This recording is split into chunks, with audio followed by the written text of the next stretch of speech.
হ্যাঁ ফ্রেন্ডস, আজকে আমি আপনাদের দেখাবো পিউ সিলার কিভাবে মিক্সিং করা হয়। পিউ সিলার মিক্সিং করার পদ্ধতি আমি আপনাদের স্টেপ বাই স্টেপ দেখাবো। পিউ সিলার অনেক রকমের হয়, মেলামাইন সিলার হয়, স্যান্ডিং সিলার হয়, পিউ এমপ্রিও সিলার হয়। আমি আপনাদের দেখাবো পিউ সিলার কিভাবে মিক্সিং করা হয়। আমাকে অনেকজন ফোন করেছেন যে পিউ সিলার কিভাবে মিক্সিং করা হয়, কি কি অসুবিধা হয়, সম্পূর্ণ ভিডিও আপনাদের দেখাবো পিউ সিলার কিভাবে মিক্সিং করা হয়। কারণ পিউ সিলার অনেক অসুবিধা আছে মিক্সিং করার, ঠিকভাবে মিক্সিং না করলে বেস ঠিকভাবে বানায়। অ্যাকচুয়ালি পিউ সিলার বেস বানানোর জন্য এটা মারা হয়, না হয় ফিনিশ ঠিকভাবে আসবে না। ফিনিশ কোড মারার আগে, ফিনিশ ক্লিয়ার কোড মারার আগে পিউ সিলার মারতে হয়। পিউ সিলার কিভাবে মারা হবে স্টেপ বাই স্টেপ আমরা দেখাবো, এবং মিক্সিং কিভাবে করা হচ্ছে এটা হচ্ছে গুরুত্বপূর্ণ। মিক্সিং কিভাবে করা হবে আমি আপনাদের দেখাবো। তাই চলুন আমি আপনাদের দেখাচ্ছি মিক্সিং কিভাবে কি কি জিনিস নেওয়া হয়। সম্পূর্ণ ভিডিওটা স্টেপ বাই স্টেপ দেখাবো। চলুন আপনাদের তাহলে এই বক্সটা ওপেন করছি। দেখুন এটা পিউ সিলারের বক্স। ইন্টেরিয়র সিলার, এক্সটেরিয়র সিলার দু রকমের হয়। এটা ইন্টেরিয়র সিলার, এস এর লেখা থাকে এইভাবে, ইন্টেরিয়র সিলার, পিউ সিলার। এই বক্সটা আমি ওপেন করছি। দেখুন এই বক্সটা ওপেন করলে এরকম দুটো বেরোবে। এটা হচ্ছে বেস, এটা হচ্ছে হার্ডনার। এটার কাজ কি আপনাদের দেখাবো, যে এটার কাজ কি, এটার কাজ কি। এটা হচ্ছে বেস, এই বেসটা হচ্ছে এটা মারা হবে, আর এটা হার্ডনার কি কাজে লাগে? হার্ডনার অ্যাকচুয়ালি শুকনোর কাজে লাগে, এটাকে শুকাবে, পেন্টটাকে শুকাবে। কিন্তু এটা যদি আমি মেরে দিই, এটা না মারি, তাহলে শুকাবে না ঠিকভাবে।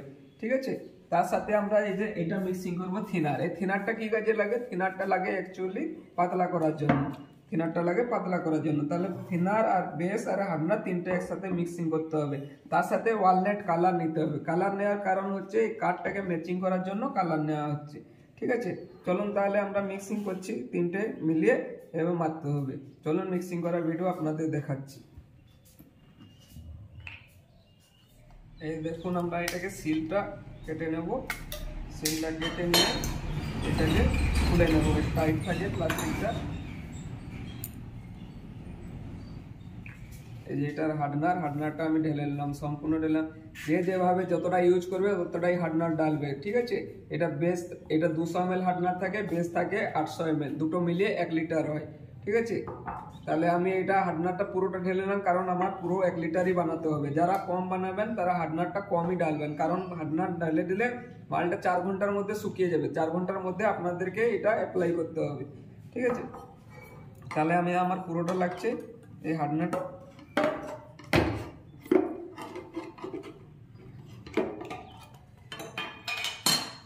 এই দেখুন এটা বেস 800 ml থাকে বেসটা, আর এটা 200 ml থাকে।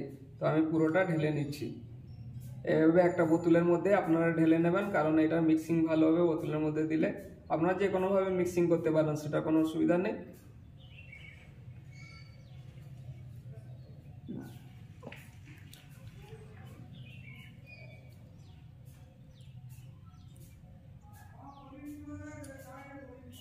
এটা ঢেলে নেবে, একটা আমি ঢালছি, এটা দেখুন পুরোটা ঢেলে নেব এটা বোতলের মধ্যে।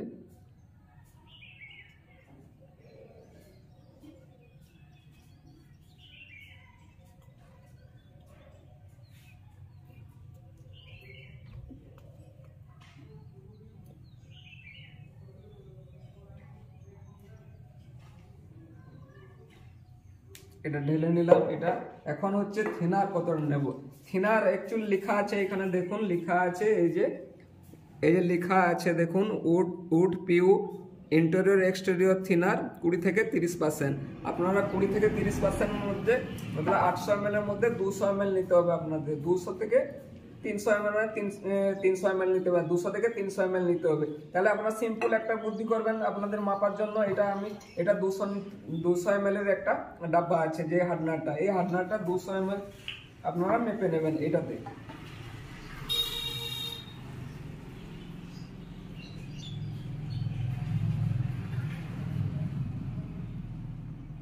এই 200 ml আমি মেপে নিলাম। ঠিক আছে,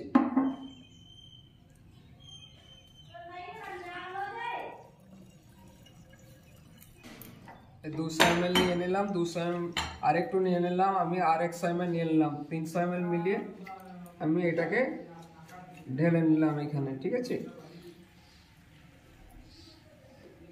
পুরো ঢেলে নিলাম, এটা 300 ml মিলিয়ে নিলাম। এখন হচ্ছে উড স্ট্রেনার। উড স্ট্রেনার পরিমাণ মতো মেলাতে হবে। যেখানে দেখবেন আপনাদের বেশি সাদা আছে তাহলে উড স্ট্রেনারটা একটু বেশি মেলাবেন, ঠিক আছে।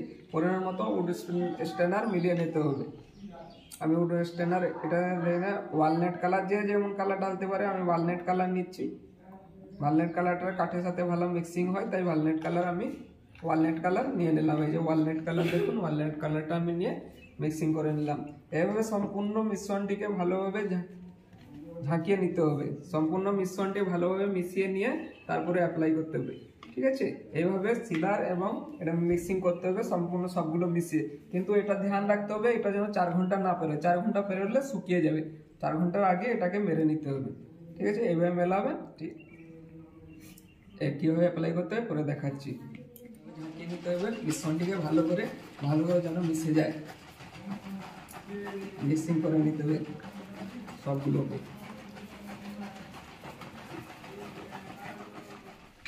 এ দেখুন সিলার মারার পরে এরকম গ্লেজ আসবে। মিক্সিং যদি ভালো না হয় তাহলে গ্লেজ আসবে না। কিন্তু দেখুন আপনাদের দেখাচ্ছি,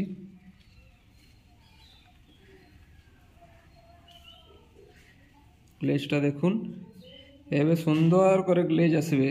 মিক্সিং যদি ভালো হয় সম্পূর্ণ এভাবে হবে গ্লেজটা। আর মিক্সিংটা যদি ভালো না হয় তাহলে হবে না কিন্তু। তাই বলি মিক্সিংটা ভালো করে করতে হবে। দেখুন যেভাবে বলেছি সেইভাবে করতে হবে আপনাদেরকে।